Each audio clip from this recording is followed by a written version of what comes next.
Within the European Union, you have a somewhat unusual situation where Portugal drives its own fiscal policy, but you have a monetary policy set at the ECB level across Europe. Yes. We look at the ECB every month, and we listen to Mario Draghi about whether they may start tapering or may start tightening the monetary policies. How much would that affect the Portuguese economy when and if they start tapering? I think it would affect the Portuguese economy as it would affect all other European economies. What we are not seeing is signs of increased inflation that would justify the tightening of the monetary policy.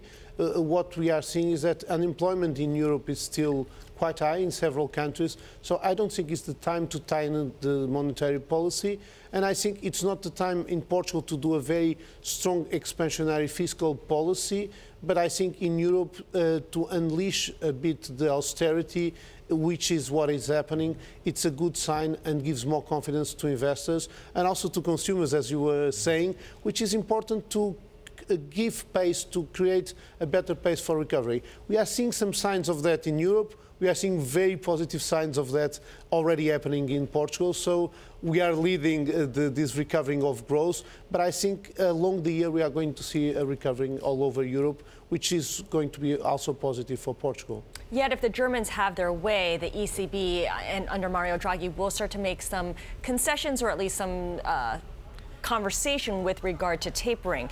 How are you adjusting for that? How are you preparing for that? Are you making any adjustments to your funding plans in advance of that?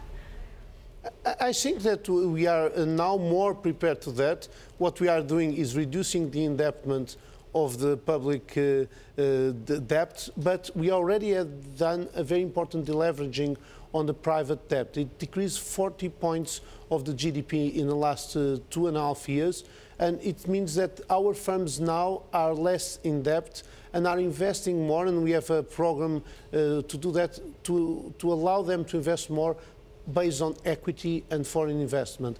We have seen here in the US very much interest from investors to find these opportunities, and they see that now it's the moment because the economy is recovering, is gaining pace, but some of the assets are still undervalued, so there's a lot of very interesting opportunities, and this is the way we see it: more equity investment, more financed by equity and less by debt, and with that we have the smooth adjustment that allow us to grow but allow us to diminish the exposure as well.